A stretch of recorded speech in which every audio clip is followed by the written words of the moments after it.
right. It's that time. It's time for Beyond Sight and Sound. Let's do this.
Hey boys and girls, we are going to talk about S&W shooters and prospectors.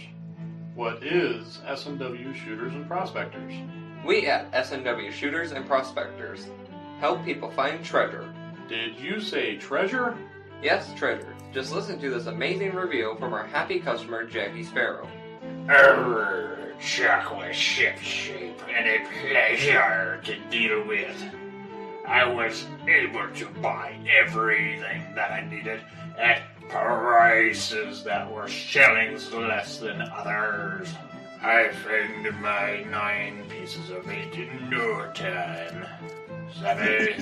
I know you're asking yourself, why should I shop at S&W Shooter and Prospectors? Chuck Smalley has over 45 years of metal detecting experience. He works with each customer one-on-one to customize their setup to match their skill level. So if you always dreamt of being a pirate, contact Chuck at S&W Shooters and Prospectors and he'll take a great deal for you. Eye patch and rum not included. Caution. Please do not operate motor vehicles or power equipment while under the influence of this show. Listening to this show could cause side effects such as bouts of laughter, violent binges of cabin fever, and even dreams of silver and gold. Please be advised. Now that the fine print is out of the way, on with the show. All right, we're back, we're live. And I've got all sorts of weird Twilight Zone-ish things happening on my screen. But that's okay. That's the way it goes. We'll just, we'll roll with it. So I'm not sure. I may not be streaming into Facebook tonight. I don't know. I'm trying to work on that on the fly. So we'll see what happens.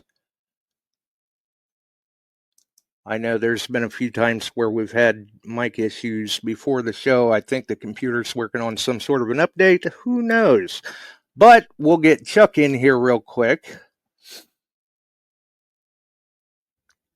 And there's Chuck. Hello, everybody. We made her back from the wilds of Wisconsin. A great hunt to be had. It was really nice. The weather was good, and we'll be talking about that. And we got a lot of people going to be on board tonight. Oh, yeah. Yeah. All right. A lot of people. Nothing wrong with that. Yeah, and some great finds were made. I'll tell you what, my favorite now, I saw the original, 2 or 3 of these were found. A 1929 Makajuan, like, coin, or medallion, or it was neat. And there were several of those found. and the typical Boy Scout stuff. Only one silver Boy Scout ring, I think, but there were a bunch of slides found. Silver, Wheaties. Everywhere you went, there was coinage. There was plenty of clad to be dug. So, and some of the guys were fishing. Some were actually working out in the water, and they were doing pretty good in the water. And they were getting a little more silver. So, but I had not heard of any. It's a Boy Scout camp. There weren't many rings found. And we'll let Alan update us on that Well, when he there gets sure in. were plenty of slides found from what I saw. Yeah. Right. And it was a good time. So I guess before, yeah, You're cutting out a little bit. looked like everybody was. Yeah, I'm trying to get something off of my computer here. I can't even see anybody right now because of whatever jumped up on the screen. Okay. Always IT. So I'm still working on the fly with some things. Okay. Well, we'll keep it going. But we do have the spot prices in as little before the show. Gold was at $3,687.20. Whoa. And silver was at $42.10 an ounce. Come on. Yep. It took a drop early in the day and it's rebounded. And it probably had something to do with the announcement of the Fed cutting it by 0.25%. So there was a little bounce in that. Right. Yep. But everybody had a good time. Got to meet a lot of people that we don't get to see very often. We talk to them on air all the time. Randy DeMario was up there, and he had a good time. And we got him his manicure in hand, and off he went, and he was having a blast. So he liked that, and there was quite a few others that come up, and a couple of them wanted pictures and things like that. And we talked about the show and Josh and the good we try to do, and the upcoming Christmas event looms on the horizon now. It's getting closer every day, quicker. So Barb's probably already picking guys up by their feet and shaking them till she can get everything out of their pockets. Right. Right. So anyway, All that was a right. good time. Frank and I had when we drove 39 up, we made it up, got off. There had been a road closure, so you're taking these byways of like County Road Z, double Z, triple T, T, double T, and every 5 miles, stop sign, turn right or left, and then you work your way through and get up onto the backside of Pearson there. Then from Pearson, it's just a couple miles out, and get into the camp. And the camp size is a little daunting. Of course, we got in there. We're setting up for the evening, the meet and greet. That was a lot of fun. And it was a whirlwind for that day. Got everything done. Got unloaded into our cabin. Nice little 2-man cabin. We ended up in 2-man cabin. And we were given the choice. And that was right. Those cabins were 150 yards from the chow hall and the main hunt area, and that made it nice. And it was a little brisk that night, but other than that, it was pretty nice. The next night we had a little rain during the evening, but it was just a short shot of rain, no severe weather, anything like that. And then the day broke beautifully clear for the main hunt and the open hunting. And we had our meetings and our prep, and we met the rangers. And Sam, he was the one that we saw the most of and talked with. And they had special patches made for the hunt. and you could buy books, you could buy memorabilia. He brought it down and was selling it in the chow hall while we were eating, and everything went pretty smooth. There was one little problem they had with a food vendor, but that got all worked out. Alan got on his horse and rode for chicken.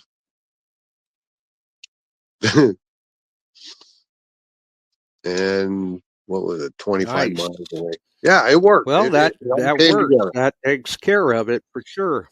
Yep, and it was fun, and the weather was good. Well, what do you say? What do I say? Bring them on in. Oh, well, what do you say we get the rest of them in here, because Yeah. I don't know what happened. I may be off of the Facebook side tonight, so they'll just have to come over and catch it on the YouTube side or catch it in distribution. There you So go. we'll go ahead and get the rest of the gang in. Hey, John's made it. How's it going, buddy? There's Alan. Right, man. 3 days. Yeah, he popped in during the music. Look at that guy. Yeah, Which guy? right here, That Merrill. guy. Merrill's in the house. That guy. You. The Hey, camp was everybody. named after him. How's everybody doing tonight? Good. Good to see everybody's It's kind of faces like the again. Motley Brady bunch or something. Yeah. Yeah. I resemble that remark. No, guys, you had a good hunt. And we'll let John and Alan fill us in, and Merrill talking about Deus a little bit to us at the beginning of the show on the HF coil. And right now it's a lack of HF coils because there are a lot of people not getting them yet. So, but we'll talk about that later. You'll get It is the hot new toy on the block. Yep. Yeah. I wanted to thank Go ahead, you John. guys. For those who came out.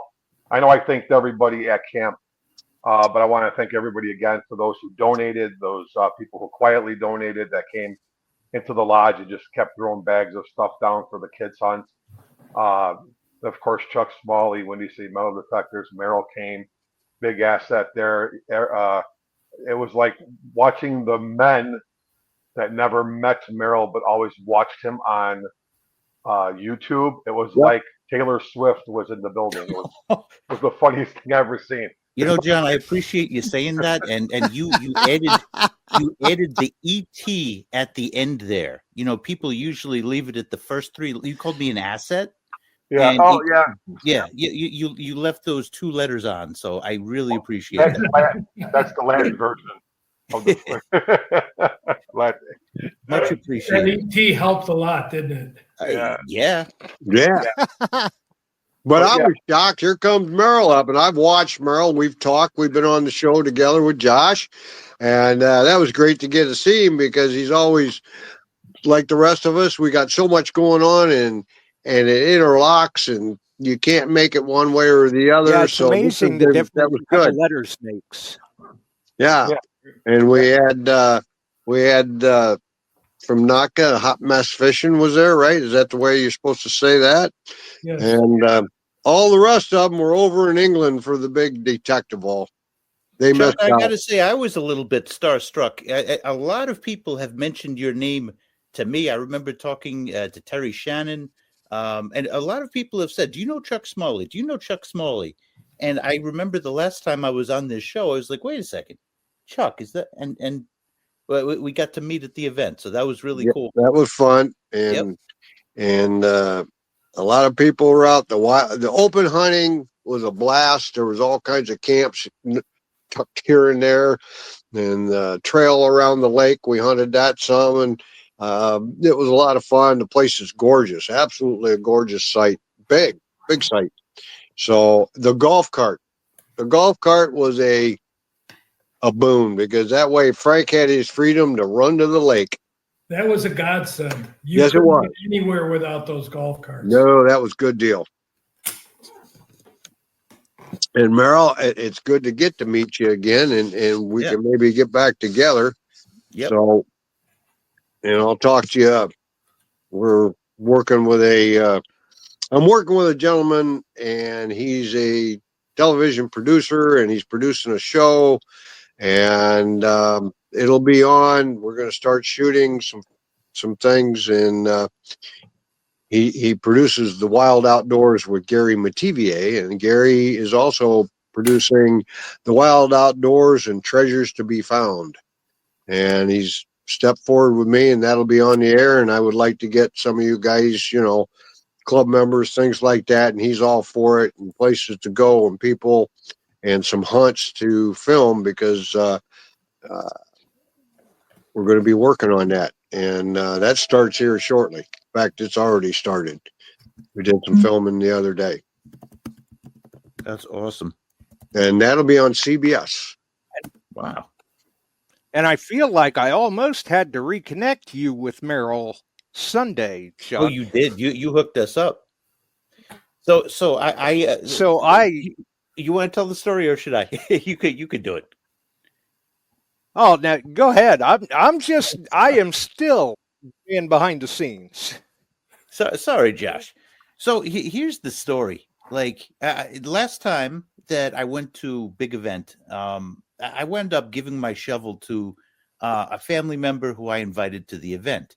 It was my travel shovel, and I've been meaning to, replace that. I've been bringing this horrible shovel, garden shovel that's like really thin, and you get in some rocks, that thing will snap in a second. And I just asked, I'm like, is anybody selling stuff at the event? And fortunately, Chuck was. And I bought KG and Rees. NX5. Yeah. It was a really good shovel. It fits in your suitcase. No problem. Cuts through the ground like butter. And anyway, long story short, Chuck did me the favor of, he let me use it the first day. I was like, I'll pay you tomorrow. And I made sure, to go back, and I couldn't find him. And I'm like, wait a second. You know who connected us in the first place? It was Josh Kimmel. And I was like, okay, wait a second. I'm sure he's got Chuck's phone number, because I recalled Chuck being on this show. So he made the connection. And I tried John too. John rightfully probably was like taking a nap. He worked hard, did a great event. So it all worked out. I mean, that I would have been really sad if I didn't have a decent digging tool. It's really important. Yeah. You wind up digging less holes if you don't. And, I'm a believer in numbers, like it's the days that I really guess and I'm like, should I dig this or that? I don't do as well as the days that I'm just like, okay, beep, dig. So it kind of took the guesswork out of it, and I had a really good event. Yeah. I've learned over the years going to hunts, especially if they're traveling a ways. I forgot my hand shovel. I forgot my shovel. I forgot my pinpointer. My pinpointer broke. Those type of things. I've always got them. You got any? I broke the ears on my coil. I had some replacement coils for people over the years. That's what I put on the table. I'll bring a detector or two just to lay there. Once in a while, I'll sell one. In fact, I did. And that's, it's there. And if they're short and they can't find one to borrow, and I've even loaned stuff to guys. I just left it. I don't want to buy another one. You got one I can borrow? Yeah, but I run out. I got like 3 with me, and all of a sudden I'm down to 1. I said, no, I don't have one you can borrow right now. I've already gave them out and things like that, and I try to cover people as best I can. Yeah, you saved me. Very appreciative. Thank you. And it was funny to see you walk up, go, there you are. I found you on Sunday. And I'm like, what did I do? And he said, I had to call Josh to find you here. That's the way it worked out. My mom would always be like, listen, if somebody does something good for you, you make sure to reciprocate that. And, I couldn't have gotten on my flight. I was like, nope, got to pay the man for, got to buy the shovel. And there you go. Yep. Now, let me ask you a question. Now, you've been to a lot of hunts out east, have you? Yep. Yep. All right. Now you come to one in the Midwest. Let's compare them a little bit. What do you think of the hunt here compared to something out east? Now, before you answer that question, you know I have your address. I know what school you work at. So let's watch. Well, there's some pressure. And don't forget that money we paid you to say good things. That's right. There you go. I remember E.T. I've been to a couple hunts out east, and I have been duly impressed with our hunts here over those on the East Coast. Okay. So let me say this. I'm trying to go through the geography right now, and I'm good at geography. But interestingly, most of my hunts that I've gone to have been in the Midwest and the South. Mm-hmm. So I went to Arkansas twice. Okay. North Carolina, I'm going to consider that east. I went to Dig Stock for that. Oh. It was a Pennsylvania hunt, but it was like right outside of Pittsburgh. I'm gonna. I mean, that's like borderline mid. That's like, yeah. Well, St. Louis is the gateway. I know that, but it still has that Midwest vibe to it. Western Pennsylvania. I went to Florida hunt. I'll consider that East Coast. There's a local hunt that I've been attending every year. That's East Coast. There were more. I don't know why I'm probably blanking on a few. But my point, Oklahoma. Went to Oklahoma earlier this year. Use the Appalachian Mountains as a divider. So anything East Appalachians would be East Coast. West of the Mississippi would be Midwest, probably. XP wants me to make videos on this, and I'm really thankful because I'm kind of the guy that's going to be doing, and I've been spending my time on, prefacing this hunt. Like talking about like the digging culture across. Yeah. I'm not saying good or bad. I'm just saying how the site. I know. The whole thing. Question. He's digging himself a hole. No, I'm not. Actually, as detectorists, that's what we do. We dig ourselves holes. Right. But I'm trying to think. He's got a good shovel to do it with. It's a different vibe, with the different groups of people. But then again, at this event, I saw some people that were in the Arkansas hunt. There was a gentleman named John who might be watching right now. I met him in Arkansas, and now he was up in Wisconsin. Oh. And I think that's awesome. Yeah.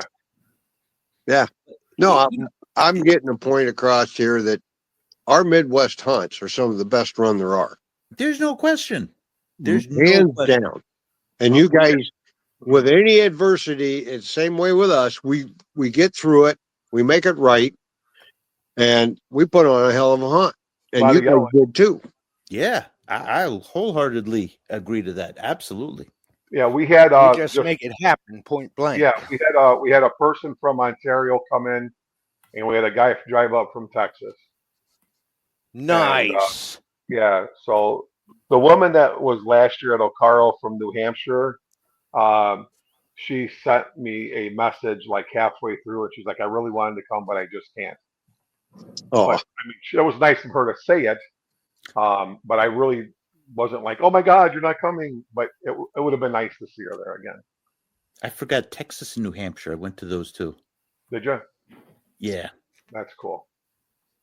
But the Ontario guy, I was like, "Dude, you're here again?" He's like, "Yeah." I'm like, all right, cool. But anyway, go ahead. Finish your answer. Was Big Fest was the best? What you were saying? I'll continue with that. Yeah. E.T. No pressure, Merrill. I had a blast. I had an absolute blast. I noticed that the mosquitoes wore like Green Bay Packer helmets, and like that was the most I've ever gotten bit in my life. That's my one complaint. And like I actually went home, like back to the hotel, and I was like, "What the hell is up with my forehead?" I had like mosquitoes, like dots, like across my forehead, and I'm just like, "Oh my God!" Like they just like drowned in my sweat. That's way too much information, but like actually, where you're at, where we were at, that's kind of the Great Lakes country up there. Yeah, and they grow a lot of mosquitoes. Yeah. Yeah, it was, the mosquitoes were crazy. They kind of leave you alone in New York. They weren't as bad as they were when we were there in June. Oh, in June? In June. Oh, you would come out of your cabin and turn on your flashlight and you thought it was fog, and it was mosquitoes. Oh my It god! was Yeah, no, it was horrible. it was horrid. Mosquitoes. Yeah. And I the felt like I ticks. donated a pint of blood. But actually, this hunt there Easily. wasn't very much. I didn't see any ticks out there. No, I didn't either, Alan. That's I a good checked. thing. That's a Yeah, good well, thing. that's a very good thing. Yeah, I'll But take there were mosquitoes over mosquitoes, ticks any a day. Yeah. lot of them. Absolutely. No, you guys, the gnats were a little bad, but other than that, Yes. and they must have sensed that Merrill was new blood and went after him to ski. Yep. I Yep. would think so. It's that East Coast blood they wanted. No, Yep. they're just like, okay, Dining this out. one's built different. Bite him. Go. Bite him. Yeah. But the other thing, the amount of coins put in the ground for the size of the crowd was phenomenal. The Yeah. prize tables were phenomenal. The night hunt was fun. And I don't know, I did some quick YouTube go live on that, and it looked like a million little headlights running around. And I saw some of the videos of the night hunt, and that was very well done. You know, that was even fun. though it was a night hunt, you guys really lit up the field to try to kind of maximize each person's take on the Yeah. field, basically. And you know It was fun. what's funny about that was, you know, some people are like, oh my, okay, it always starts out the same for all the hunts I've been to, and Ellen will agree, and I'm sure Chuck will agree, and Merrill. It's like, oh Jesus Christ, on our hands and knees with a pinpointer. Oh man. Right. So then Alan and I were like, well, let's just do why not? Let them use the metal detector and the pinpointer, let them find it. Yeah. And then we're like, you know what? Headlamps.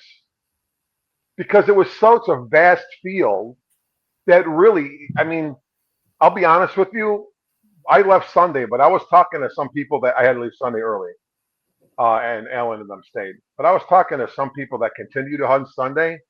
They were still finding stuff on top of the ground from the night hunt. Yes. So not every, Oh, yeah. even with the headlamps. So not even everything was found. So So one guy walked up to me and goes, "Hey, I just got a token." Well, and I had to laugh because I can't remember who posted that video. I think a few people Go did get that. another one. I think everybody did, Yeah. but everybody loved it. I think that was a cool idea. It was fun. That I'll again. tell you what, I did that crawling around on the ground with a pinpointer at one of the detecting heartland ones. I like to kill my knees, and that'll never happen again. And that's some rough going. I get about 3 targets and I had to pull myself up off the ground going, nope, no more. Nope. That's what I did at the Heartland last See me, time. 3 exact targets and left I'm just field. crawling around on the ground because I can't get any higher. Merrill, did you do the night hunt? Or you slept early, right? I was falling asleep that night. I was like jet lagged, the day before. I came to the Friday thing. Right. The meet and greet. Yeah, the meet and greet. And I was just like, okay, dude, you need sleep. So listen, I don't live a very exciting life. I dig holes, family, teach, YouTube. Right. And travel a bit, which is cool, but yeah, travel is good. Yeah. Did you? So you didn't stay for Saturday? And you didn't stay for the meal? I was kind of disappointed that you didn't stay. I know you were. You sent me the text message, and I was like, Yes, dude, I I need to sleep. I did. Yeah, I did. We'll fix that next year. Yeah, for sure. So as far as the coins go, there was some rumbling. I'm going to say this out loud here because it kind of upset me a little bit. There was a lot of rumbling about there wasn't a lot of coins on the ground. There wasn't enough silver for the $140 that people paid, not including the meal. So I talked to the guy that set it up today. He sent me a list. Without the night hunt, we had over $9,000 in cash value in silver coins. We had 2,020 silver coins. Today's value of about $9,000. Of those 2020 coins, 1,700 of them were silver, and that broke down to 90% dollars. And not all of them were 90%. There was a few 90% halves, 40% halves, 40% dollars, Silver war nickels, 90 and 40% quarters, and of course the dimes. Yeah, I found silver. I had no complaint in both the hunts. I did good, and I actually got a prize token, and I never find a prize token. I got And a I don't prize even know token, how many price tokens do we have, Alan? 83, I believe it was. and I got a gold back for it, so I was tickled. There you go. We're sending people to Vegas. Yes. How Yeah. about that little kid? But the biggest part was we had buried the tokens for those trips 3 months ago in June. Not one of them were found. We had to put them into the raffle just to give them away because we weren't going to let them not go to somebody. The trip to Vegas was won by a 10-year-old, wasn't it? Was he about 10? He was Something 10. like that. Well, 10. one of the trips, there were 3 of them. Yeah. And it was either going to Las Vegas or to Orlando, Florida. Your choice. He's going to Disney World. Yeah. Right. Yeah. Airfare and hotel, and it was which location you wanted. He booked the Bellagio. He's going to Vegas. And it used to be that the same trip used to have a cruise too, but they stopped doing the cruises So a few years ago. For those who didn't see it, let me see if I can do this. I don't know if you could see him. Yep. Yeah. That's the picture of the kid who won it. He was asking him who he's going to take to go on the trip. Are you going to take your dad? Yeah. I go, "Do you want to take me?" He goes, Gonna take Grandpa? Yeah. Okay. Maybe you can see. Yeah, he was there with Grandpa. Yeah. That's him. Yeah. So the funny part about that when he won is a couple of the times we were really, really close to his ticket. And he's like, "Man," I said, "Oh my gosh, you were so close. You were like 30 off." And he kept gives me this look. So when I pulled it, the look on his face, and I wish the look on his face, and I stopped, and I'm like, "I'm gonna mess with this kid," because about right before we started the raffle, I was standing about 15 feet away from a garbage bag that was already out. I go, "Hey, can you grab me a garbage bag?" He goes, "No," and he walks away. He's laughing. So I got him. So I go, hold on. You can't have this. You can't win this." And he goes, "Oh, I saw that." Yeah, I go, "You can't." And I go, he can't because he's got to be 18 or older. And he just kind of just somebody sucked his soul right out of his body. And I go, "That's what you get for not giving me the garbage bag." And everybody laughed. But it was funny. I thought it was funny. Yeah, it was cool. Merrill, see what you missed? Yeah, I do. Missed a little, missed a lot, Merrill. We'll fix that. We'll fix that. One of the things, and you guys did a wonderful job, and John, your wife, cooking up that extra stuff on Friday night. Oh, I love that. Oh, the Italian sausage with the gravy. Yeah, that was all good. That was all good. So, but one of the things that we were just talking about, the number of silver that you're going to be able to put into a hunt. If our silver continues to go like this, how much you think, as a group, you've all been to hunts, I've been working on this here a little bit on the line, is that going to affect hunts from disappearing a bit? Yes. I believe so. I believe so.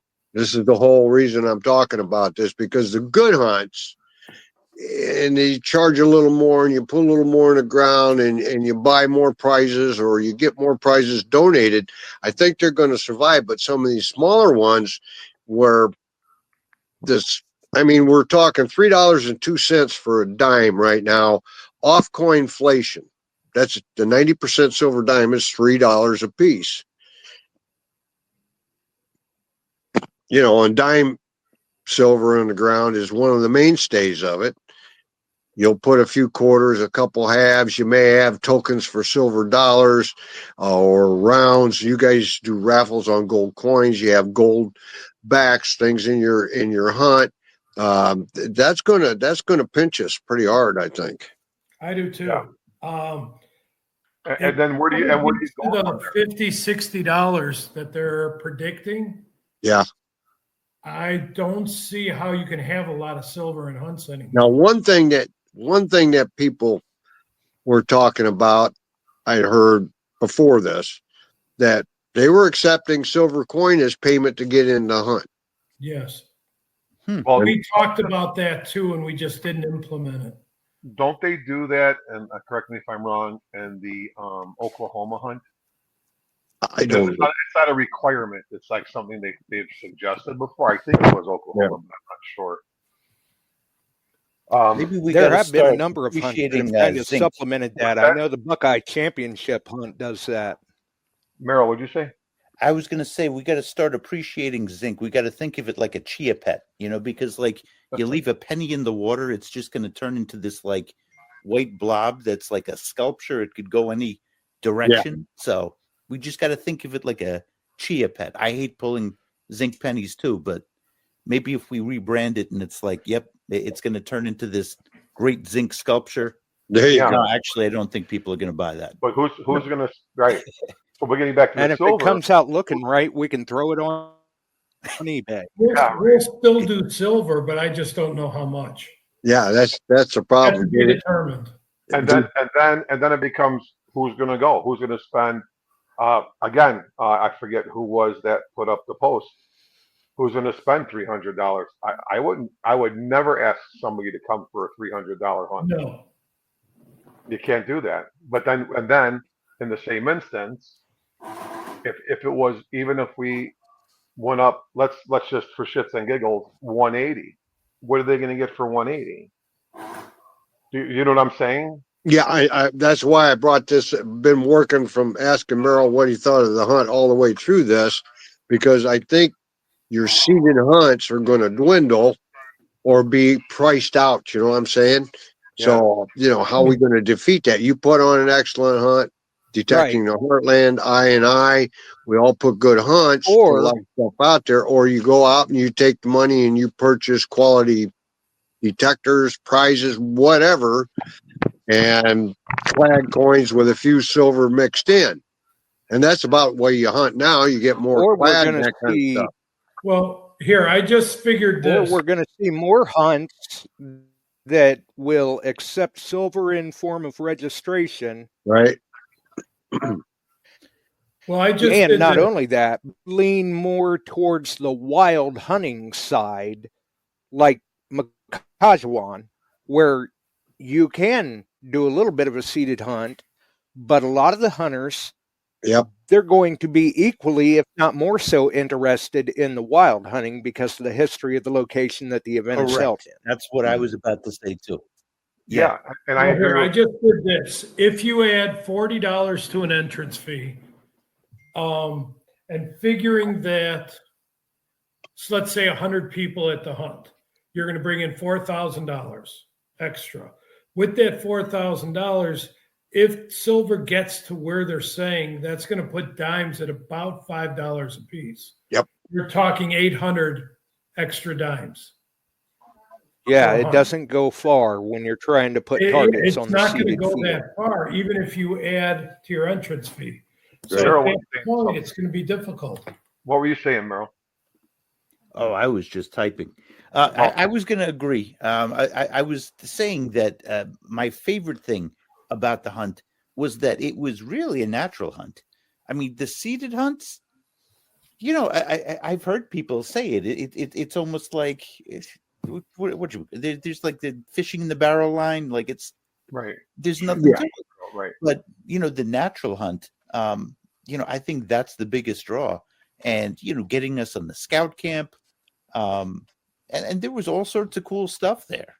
And out in that field, out in your main hunt field, before you guys closed the field off, people were hunting it and they were getting natural silver. They were getting scout memorabilia and all kinds of whatsits.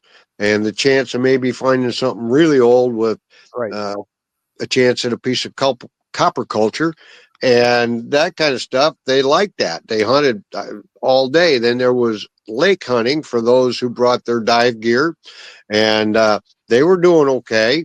And so that adds to it, having an area that you can hunt, because I hunted out in that field during the night hunt. I had several targets. I'm not going to dig a hole now, but I hope I can find it in the morning, because I know they were good, deep coins. And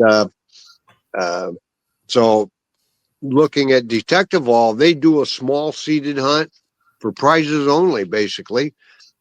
And the rest of it is all fields, natural hunting, and they draw huge crowds, but that's what they're accustomed to, is hunting the Roman and the Celtic and the Saxon and early Britain, that kind of stuff. They just peppered the area with it. What's that? No, that's all natural. That is all natural. They'll get on. Yeah, but you don't have that history here. We don't have that. 4,000 years of You got to go. You got to Right. go to the East Coast to get into some 1600 stuff. You go over to England, and you're going back to the Saxons and Iron Age and Bronze Age, where people in these fields had villages all over. They just, you know. I like to do, and I like when we have this hunt twofold. One, it gives those people an opportunity that are not very good detectorists or that are new to be able to find something and possibly, and possibly obtain some of that money back. Right? Yeah, right. And it gives somebody something for them to do. I didn't see the natural detectorists not go on that field. When we did the seated hunt, I think almost everybody was on that field. Yep. Except the people that went over to the East Campus and went into the construction area. Uh-oh. Yeah. So, but I would say about 80% of those people were on the field. Okay. So even the ones that are the hardcore, they like to get in there because, I don't blame them. I'd like to make some of my money back. Right. So, I don't know. That's something that. Well, yeah, understandably so. Alan and I are going to have to discuss that further. I mean, I don't mind. I wouldn't mind doing less on the seated hunt side and maybe, like you guys suggested, more prizes and then just go natural hunt. But then what do you do for the guy who comes with this kid, or, Merrill brings his brother or brother-in-law? Mm-hmm. Your brother brings your brother-in-law who was starting. You know what I mean? He's not going to know. Oh, it's a pop. I'm not going. I don't know. You know what I mean? So is it really fun for them? Right. To find trash? So we kind of like to make sure everybody has fun, from the better detectorist all the way down to the new guy. Right. So I don't know. But if you're lucky enough, you just may get to one of those events where, yeah, and as we see the cost of gold and silver go up, I think we're going to see the evolution of the hunt begin to change at least a little bit. But if you're lucky, you may get yourself into one of those events where, like you said, John, you may be able to get to meet the Taylor Swift. Well, I got him right here. There you go. He's right here. I've met Taylor. And and we all had a great time. You guys were chasing your tails and getting things organized and keeping it organized and flowing, and all your help, and it was very well ran. You guys, you did a good job. Sure did. Well, we couldn't do it without the people we had helping us. John, you can send the check you promised me for saying nothing but good stuff to the house. It's on the way. Okay. It's on the way. It's in the yeah, but how far is 25 cents? UPS priority mail. No, okay. Looks good. Yeah. There you go. But no, it was good. It was a lot of fun. He does require reimbursement for the postage, though. Yeah. Yeah, there you go. But I took off. Frank was packing his stuff. When he was packing, I jumped in the truck and I went to other areas of the camp. When we got there, we get busy. Merrill knows what I'm talking about. People see you get busy. You're setting up. You can't get away. So I didn't get to see much of the camp until the next day, and went around. Frank and I drove around a cart, and we stopped at like Cody and Crockett camps and hunted there, out in the main field, down along the pontoon boats over in that area, along the lake walk. That's where we were at. It was almost all relegated to that one site. So I went around it, and you've got room to work a lot of hunt there if you decide to go back there. Well, remember, you're talking 1,800 acres. So there's a lot of places to hunt. And there were guys going into the trees and in the woods too. Yep. Yeah, Clay and those guys, Clay and Kevin, and they went. They Emery was were in the woods. I saw Emery in the woods too. Emery. Yeah, Emery was down there. He had a spot in the woods. He got 17, 18. What do you say? Wheat pennies. The wheat pennies were a lot of them were pretty ate up, but silvers were popping up here and there. I got down off that tree line in the lower end of that outside field. I got a Merc, a Rosie, and then the next morning I got another Rosie. So I got some wild silver out of that, and I found a lot of neat stuff. But I didn't get any good Boy Scout memorabilia this go around. Well, they said in the chat there was Scott was saying, well, someone he was hunting with found a wedding band, a gold wedding band. Ah, and I didn't even hear about that. I had no. So well, and it's hard to keep track of everything that people are finding. But it was great. I had a beach day. It was bizarre. I got 2 rings that I would find on the beach. Really? But they were dirt rings. I sent John one of them. Yeah, the photo? I think it was a video, but yeah. Yeah. I saw that was pretty cool. Yeah, that one probably had a little bit of age. Yeah. I got lucky with the scout stuff. Few things. And got 1 silver coin. And there was something else. Good times. It was a really great yeah. Really and great you get to meet all kinds of new people, and you meet up with people you haven't seen for a long time. So it was a great hunt. Yeah, it was good. Really was. The food was good. The barbecue I thought was pretty good. I didn't really talk to many people about the barbecue guy, but I thought it was good because when Alan and I went to eat, there was like 3 scoops of everything left. So I'm assuming, yeah, right. I ran into one guy that this was Sunday morning, and he walked out and he come out and he's rubbing his forehead. He said, "Hey, who's that guy with all the wine?" And he was over at the campfire with us. I said, "Why?" He said, "I drank too much of that." And he said that. He flat said that. He got in that wine pretty good. He liked that rhubarb. That rhubarb kicked his backside. we had where Chuck was saying with these 2 I have heard of people doing that. Right in the middle of it was a full circle going around, and right in the middle of it was a fire pit. Yep. And there were fires going each night. That was fun. And Frank pulled out the rhubarb wine, and the first night he had the cherry. I liked the cherry wine. Oh, that cherry disappeared.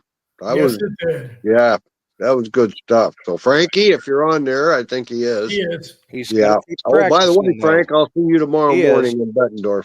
I will be there. We're going to go out and detect a little bit tomorrow early. Nice. Sure, he didn't have a chance. So, but I'm glad you guys had the fire pit because that was like my decompression time for me because it was nonstop. It was nonstop, and it was nice to go back there. I had a little bit, and then just to talk to people and just to hear them. Well, Randy and his brother were there, Demario, and there was a bunch of them. There was a bunch of them. Dan Witt. You also got to bring up Frankie's breakfast on Sunday morning. Yeah, he took. Yeah, people were raving about that. Friday night that was left over, cut it all up and made burritos. He had brats in there. He had Polish sausage in there. He had hamburgers in there. He had, some other stuff, and then the cheese and everything else. Oh, yeah, that was good. I wasn't going to take any, but it was good. I finally tried it. I'm like, that was darn good. Yep, and thank God Emery had a coffee pot. Yay! and Emery said he just finished it off yesterday. Yeah. The remainder of the breakfast. The man does have his priorities, and Emery recently did a ring return, so congratulations to him, and happy birthday to Clay, too, if he's listening. Yeah, I see Kevin. Hey, the birthday boy. And thanks shout out to Dennis and Marcia. Oh, yes. Oh, my God. Yeah. They brought a little bit of that caramel and the turtles, and that was excellent. Oh, yeah, my wife loved those turtles. I have 3 left at my house. My daughter demolished like 75% of them. We had to hide them. My daughter, my So, yeah, but all the help that people threw in, I want to thank everybody for supporting us again on our raffle. I got some money for the boys down at the station, and that'll go towards this fall next year, actually feeding the kids, and that's a good thing. That's a good thing. Except you had one hog winning of your first Well, round. you know what? I passed that bucket around to 4 different women and a guy, and that was who pulled his numbers. But at He least won I like pulled 4 one. or I 5. pulled one of them, and it wasn't him though. That Yeah, was that's good. right. That was you. And I did. They just look at me. I'm like, hey, but he's a big supporter, and Oh yeah, yep, I agree. He earns it well by buying the raffle tickets. that's right. He throws down and he gets it back. So what we're talking about, Merrill, is I go to some of these events and I run a raffle, and proceeds beyond cost goes to my firefighters association, which they Right on. put it into what they call Cordova Cares, and then the fire science night and that kind of stuff for kids. And we work with the library, and we feed kids during the summer that are not getting lunches or breakfast much often because mom and dad are both working or they can't afford it. Yeah. And we don't let kids go hungry. And we fed 2,000 some odd meals this year. Very needed. That's some heroic work. Yeah, I hate seeing the cause is very good. Kid goes hungry. So thank you, everybody. We'll be back with the boys next year. I'm hoping maybe they decide to go back to Makajuan because I enjoyed it. It was a quick little getaway. I We did. are talking about it. So Yeah. Well, let us know. I'll be there anyway, wherever you're at. Okay. Then we'll get Merrill to come back. Get him to come a day Absolutely. earlier. We got to get Merrill to talk about his metal detector. His eyes are getting more horizontal than I think. Yeah, it's about that time, I guess. Yeah, especially during the yeah, it's right up especially there, during the isn't it? school week. Hey, Merrill, have you ever been over to the main plant site in France for Deus? Or yes. Yeah, it's pretty amazing. I remember you said before about like the rollout. They make everything in that factory, and they feel the same way that we say about Made in America. They feel about Made in France. Sure. And I know that the rollout with the HF coil. I know people want it faster, and I know people are probably sick of people saying, "Yeah, it's coming." I know it's been a little bit complicated. We mentioned tariffs before, and right. I think it's going to work out in time. But good. We've go for quality, that's for sure. And yeah, and we've said here on the show many times that, I mean, I'd rather see them delay a release and have it released right. Amen. Than to try and push it out as quick as they can. We've seen what happens in some of the others in the past that didn't weren't quite ready yet, and callbacks and changes and unhappy people because the detector they bought that was supposed to be latest graded right now is back at the factory getting fixed, or they have to do uploads and it won't take the upload. There's a whole list, a whole wash list of things that have happened with different companies, not all one, but different companies. Yep. Everybody has problems here and there. Yep. And it's easier no way around it. But and it's easier to keep a loyal customer. It's easier to keep a loyal customer than it is to get them back. Right.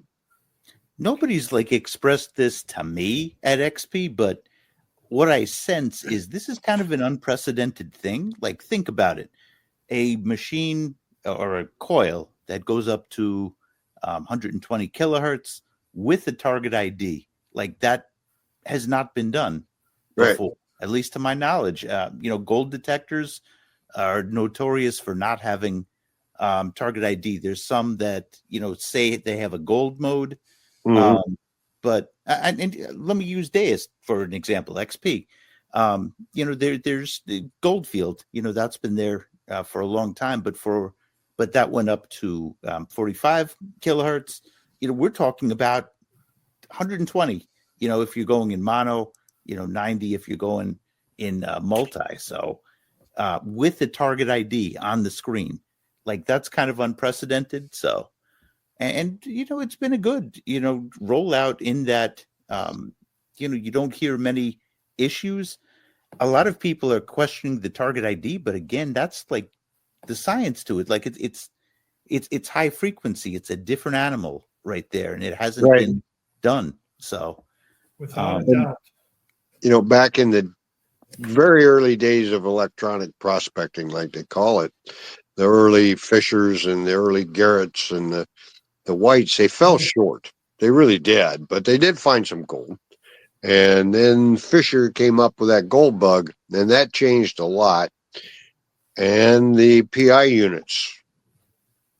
My lab is still top of the heap on gold, period. I mean, literally worldwide in sales and number of users for gold machines. It's my lab, and no one has stood tall to try and match them. Garrett, with their new Axiom, the Axiom does pretty well. It really does. The previous detectors, when my lab started going with the 2200, it was phenomenal. I like phenomenal. Where XP is going with how things. Did you do with the Fisher PI machine that you had? That you were not well. Okay. Not well. I mean, in that I mean, I'm so used to target ID, and that's just if you're talking about New York and a PI, I don't know if that's really a good match right there. Well, that's the same as Chicago, right? With all the junk in the ground too. But you take that PI to Virginia, those areas there, killer. I mean, killer in that red soil. And I've used PI here, and if I want to dig 3.5 feet for oh boy, and it may be a relic like a Model T hubcap. Literally, it will pick it that deep without a problem. The 7000 will get a 1 ounce nugget, and they've proven it time again at 4 feet.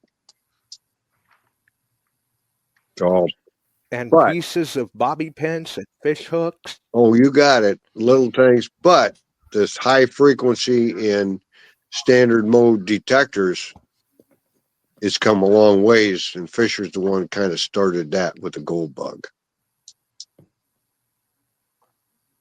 So, I like what XP's doing. I was going to say this before, just that, if you own a Deus 2, it's like you can change it into a legitimate gold detector. Yep. $400, and that's kind of unprecedented because gold machines, the real thing, which is what the HF coil is, if you're buying a separate gold detector, that's a north of $1,000 investment, but it's $400 if you add on the HF coil. Yeah, absolutely. Somebody that's already on the Deus platform, if they're thinking about dabbling into electronic prospecting and gold hunting, it's much more cost effective for them to just go ahead and purchase a HF coil than to go out and put all that money down on a dedicated gold machine that they don't even know whether or not they're going to stick with. Yeah, it's a lot less of an investment to try. And there's other companies developing more gold units, because all of our relic hunting, coin hunting, when you're on the beaches, pale in comparison to those hunting gold in tough areas, and that's Brazil, the Philippines, Africa, Southwest United States. The number of machines they sell in Africa makes us pale here for gold and gold alone. Sure.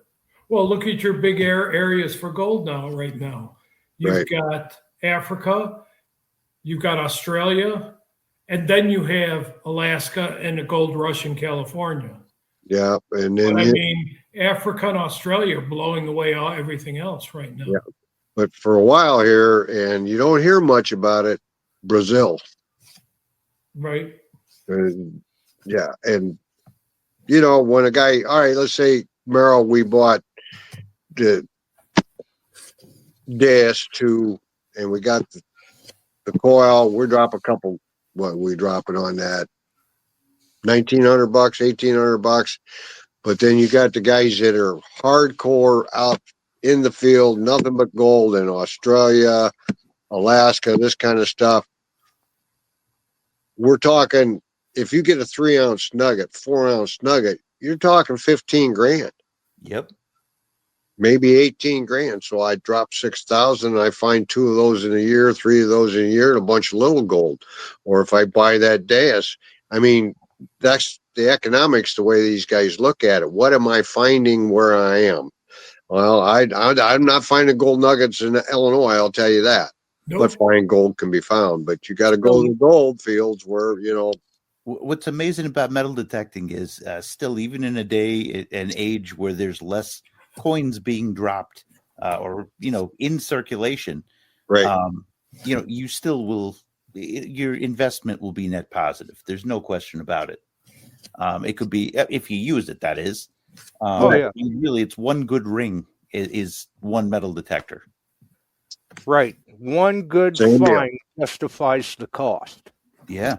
Well, like right now, there's still a lot of silver in the ground, but eventually that's going to wear out where there isn't going to be a lot of silver in the ground anymore. That's right. And that's going to happen. Non-renewable resource. Exactly.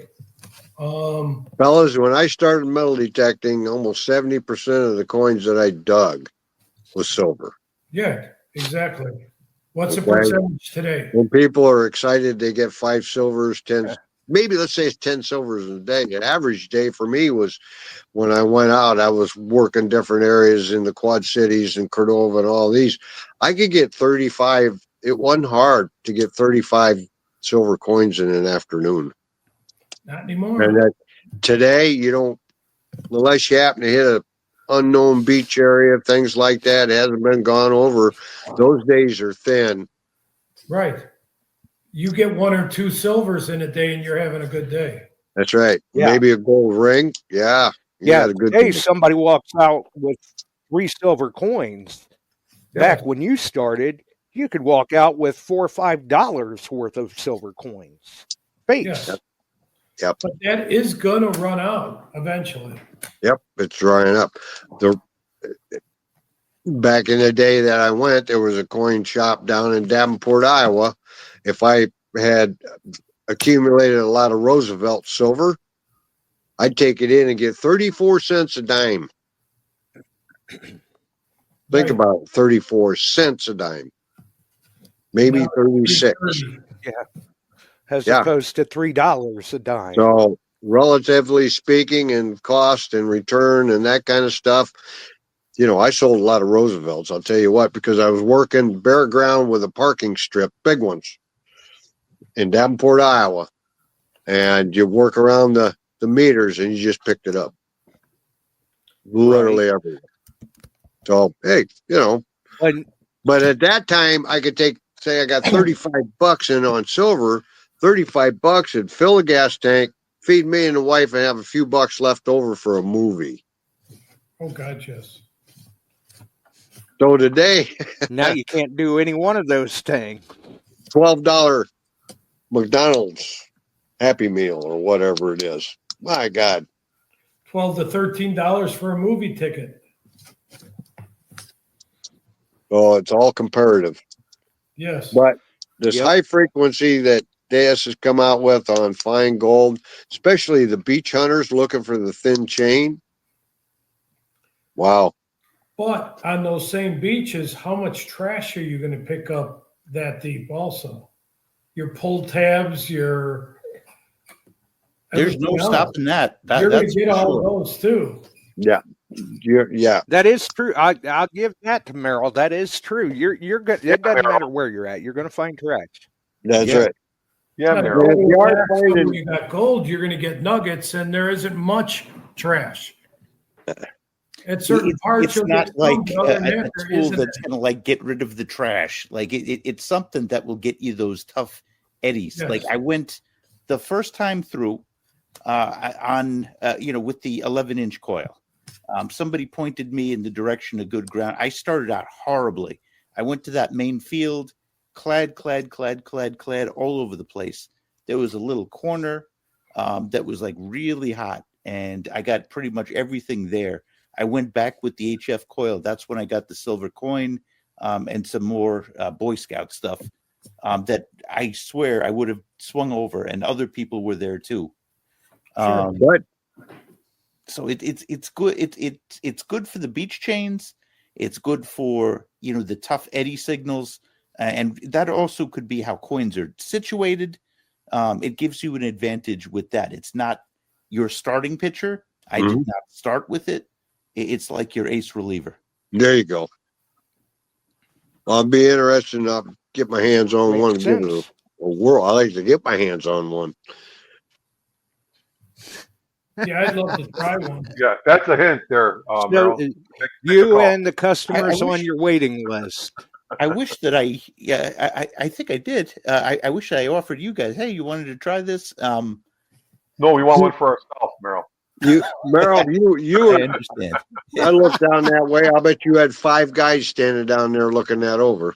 I actually lent it out to a bunch of people. I'm like, try this. I didn't want it to just be like me, like, yep, I Right. found silver, blah, blah, blah. Because, and I really don't think that, I think we swung over it, but there are some things just, if you hit it in the right frequencies, and normal detectors don't go that high. Like, Right. it was a tough eddy signal, and like it did a great job of highlighting that. Right. Yeah, I'd love to try one just to see. One of these days. Yeah, I was really excited. I wasn't going to do it at first. I was getting tired, and I'm like, you know what? That's a good ending to the video. Let's do that. And Oh, you put it up pleasantly already? surprised me. You put the video up already? Not yet. Oh, okay. I was like, man, that's fast. I started putting it together, but I think by the end of the weekend. Let's say if takes you're time. doing a half hour, you wanted to do a half hour show. How many hours of editing would that take you, Merrill? That would take me a few days, I think. I've gotten pretty efficient at it. There's so much competition, like nowadays, especially for long format content. Everybody's going towards short. I like long. Like, that's just the way that I'm geared. I'm a teacher. We like to just like really dig into things. Yeah. And I can't like give away true secrets like in one sentence. You really can't, because there's a deeper level that you have to talk about. And I don't know. I give my students a hard time about that, because they'll be ninth graders like, Mr. K, you made a 4-minute video. That's way too long. I'm like, what are you talking about? What are you talking about? No. The attention span is gone. Yeah. There you go. In 60 seconds. Yeah. If you're lucky. Because I have the capability of doing YouTube. It's putting it together in a correct format and having it in an interesting pattern. I mean, you guys do these, and I watch them, and there are some that are just great, and then there's some they ought to just quit. Yeah. I'm at the point now where I don't think I know it all by any means, but a lot of the questions have been answered, and it's the knowledge is really starting to click. Good. I've said it before. Social media is a platform for everyone, but that does not necessarily mean everyone should use it. Right. So, excuse me, I have to step away. Yeah. Oh, and I guess before we get Merrill too ran down, what's next for Merrill? Where are you going from here? I'm gonna just this was a lost year for me. There was a lot of family stuff that went on, and it's just me. I have no brothers, sisters. I had to help my dad with some stuff, and it kind of took me away. XP's been great. They've been so supportive throughout this. I want to just hit next year hard and the rest of this year hard. I think I'm ready to do that. September is crunch month for teachers. I still got that responsibility. I take that really seriously. So I think by the end of this month, we're going to really hit our flow. Yeah, I feel good. Especially when I sleep, we're way past my bedtime now. Then again, I am the guy. If you look at my videos, I'm up at 3 a.m. and I'm on the beach, and my gosh! So early to bed, early to rise. That's me. Oh heck no! Right. Yeah. I just want to dig. And this year's made me really appreciate because I did it less. And I don't. And I know that XP is not the only manufacturer out there that has been telling people less travel, more videos. And I think we're going to see the manufacturers review their stance at the end of the year or the beginning of next year and go, well, maybe let's try to go back the other direction a little bit and find a happy medium. A little more travel, a little less videos, but a little bit of both. Yeah. I learned my dad was a salesman, and the three things you did is you went out and you met your customers. And he said, you grabbed a hand and shook it, you pressed the flesh. You might go play a game of golf. You might go fishing, or you might go hunting with them. You bring them into the fold, take them out, detect, and go to these hunts, get to know everybody. That's what I believe in. And the advertising on Facebook and the other platforms, that's great, but you don't get to know people. And Amazon has proven that. They've got the Amazon going and they just buy there. Then they come to you with this new detector and say, I got this. And I'd like to know more about it and how to do this and how do you do that. And I'll ask them, where'd you buy it? Well, I bought it on Amazon. Call Amazon and have them teach you then. Yeah. Well, the thing about it is what really the big change came during the pandemic. Yep. It's true. That's where that change happened. In the students that I teach. When I started my career, everybody was bouncing off the walls. Now, you gotta fight to get them to talk. They're so used to thumb texting. They're so used to Roblox. Yeah. It's a different world. I still believe in the future. I do, but these are just different cats in school. There you go. And as a school teacher, you see it more than anybody else here. Yeah. So I'll tell you, I give teachers and the students during COVID all the credit in the world. There is no way I could have done virtual learning. Oh my God, that was my ADHD has no way I could have done that. That was so whatsoever. Brutal. I was thankfully I was an administrator then, and I tried conducting a class like that, and these same kids that just really don't misbehave in school, they misbehave on that platform. And I remember other teachers getting like spammed. They would put videos in that were inappropriate. They Lord. Yeah, they were brutal with that, but they ended up quiet. That generation that's coming out of COVID, they are so quiet. And I'm almost will you please misbehave? What's wrong with you? Jeez. There's no way I could have lasted doing that. I'd have flunked everything. But one thing that was going on, and it was good in a sense for that, is our hobby. You don't necessarily go out into crowds. You go out into a field and you detect. You can still go out and do that and feel at the time safe from the virus. And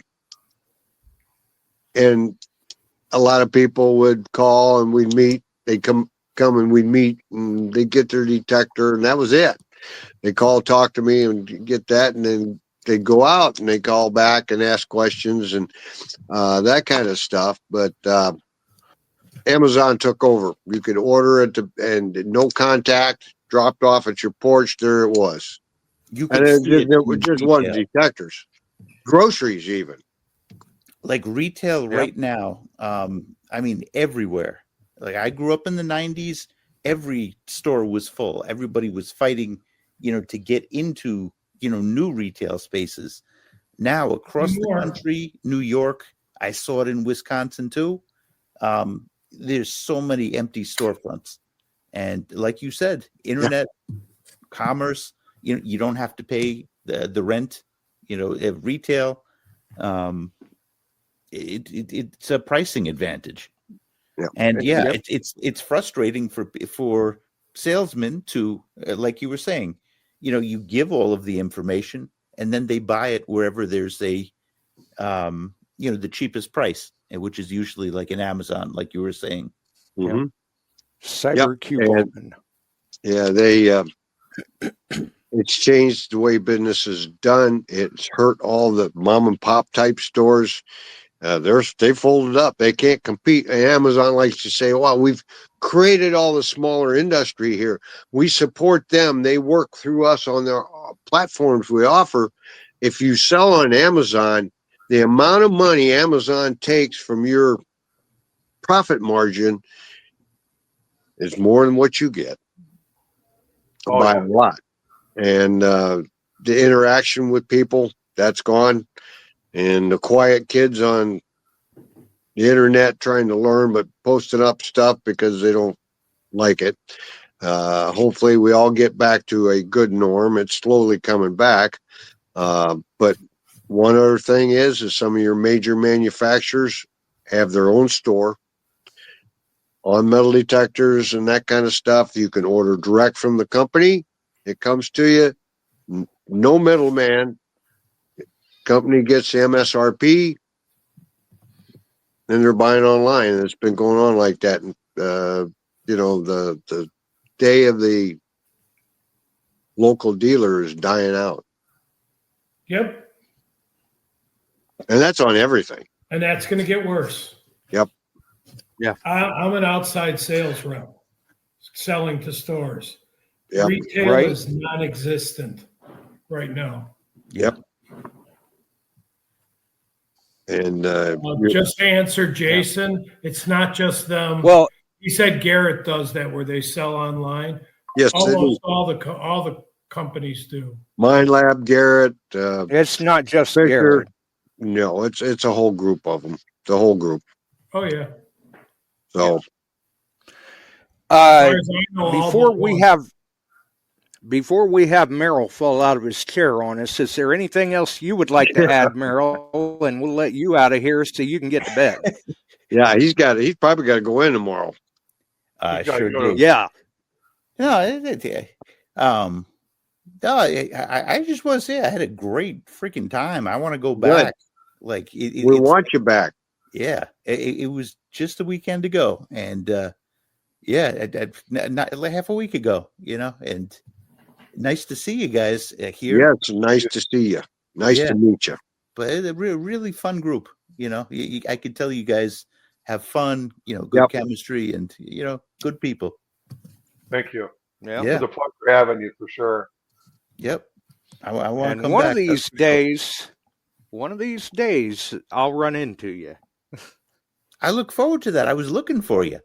Now, Josh, I'll tell you this. You were the first person to interview me. Do you remember that? That's right. So before anybody else, I had a show. It was called Becoming a Millionaire Metal Detecting. And what I would do is I would take my coins. This was back in the days when people dropped coins, before, Apple Pay and all that fun stuff. And in New York, you could get easily like $1,000, $1,500 per year in clad. And I would make the most of my clad. I would put it in the stock market. Wow. I put my YouTube earnings in there too, and this was like the early days of my channel. But within the videos are still on my channel. I'll save you. I'll give you the spoiler right now. We made it up to like $20,000. Then my wife needed surgery, and that kind of ended that show. But we made it high, and you know what? The stock market kind of fell after that. So I was going to ask you if you made your first million detecting. no. He's working on it. We're working on it for sure. And for some people out there that kind of wonder from time to time, they hear the Beyond Sight and Sound rap. That's where that was born from. That's right. So cool. Well, Merrill, it was great meeting you again. Yep. John, Alan, you guys did a good job. Everybody had fun. Thanks for supporting me. I'll support you back. Of course. We appreciate it, and thank you. Yeah. Josh, why don't Merrill, you back me great out? talking to you again. I thank you. My mother thanks you. My father thanks you. My sister thanks you, and I thank you. Thanks, guys. You know what that's from, Chuck, don't you? I know you do. I have a question for you, Chuck. Somebody made a comment that Garrett was sold. Yes, it was a while back. It was, it's no longer held by the Garrett family members. It's sold. Yeah, that's been a while ago. That's been a while ago. Merrill, I'm going to let you out so you can get some sleep. Thanks for dropping in with us tonight. Merrill Kazanjian, Metal Detecting NYC. Check him out on YouTube. Have a good night, Merrill. Bye, everybody. And obviously for John and Alan, well, for John and Alan, another well done event. Very glad to be able to assist in helping to promote it. And as always, we're on board again for next year. Yeah, we're going to set you up to come out, man. We were talking about doing a live stream and just like forwarding it to you. And then like you can do highlights. But there was so much shit going on. It was ridiculously crazy. Oh, there was no time for anything. We got mad at each other quite often, but other than that, there was no time for anything else. That happens. And I would have loved to have been there, but it just happened that I had treatment the day before. Yeah, no, I get you. And that's way more important. Absolutely. Yes, sir.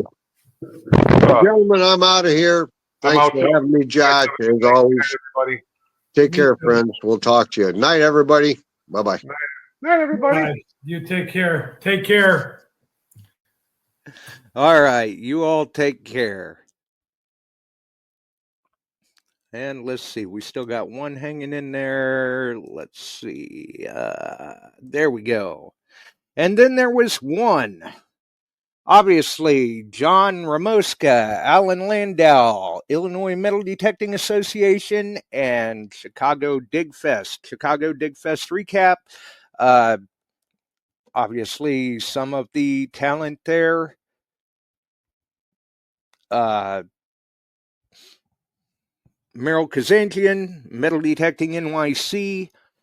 If you have not already subscribed to him, which I'm sure many of you are now, and as you heard here tonight, his first interview was, in fact, a little bit of history there, so to speak, was in fact done on Beyond Sight and Sound. And a lot of the longtime listeners that have heard the Beyond Sight and Sound rap, that's where that was born from. We do run that from time to time, and a lot of people do get a kick out of it. It was creative. But congrats once again to Emery on his ring return. Well done video as always from Kevin. Happy birthday to Clay. I'm sure if he's not listening, Kevin will relate that information. If you enjoyed the show, make sure and throw us a like. You can follow us here, Beyond Sight and Sound on YouTube, Beyond Sight and Sound on Facebook, Metal Detecting Beyond Sight and Sound Facebook group. All of the wonderful podcast distribution services that are out there. join us on one of them, all of them, or none of them. The choice is entirely up to you, but we're glad you joined us here tonight. And as you see, after our brief hiatus, we made it back at least tonight. We'll see how things go. Hopefully we can make it back again soon. It was, treatment was a little bumpy, but we're on the uphill swing now. We're through the tough recovery, I think, and gaining ground every day. Have a wonderful evening, folks. Stay cool. Get out there. Try to find it if you can. Post up the photos. You know how we love to see them. If you can't post up the photos, there ain't no shame in sharing those grilling and smoking and outdoor cooking photos neither. Love seeing them in the group. Have a wonderful evening. We're out of here. We sure are glad you found us here tonight. Thanks for dropping by and joining in. If you like metal detecting, treasure hunting, gold prospecting, or even entertaining discussion, check us out Wednesdays and Sundays, 8 p.m. Eastern, on your favorite podcast distribution services.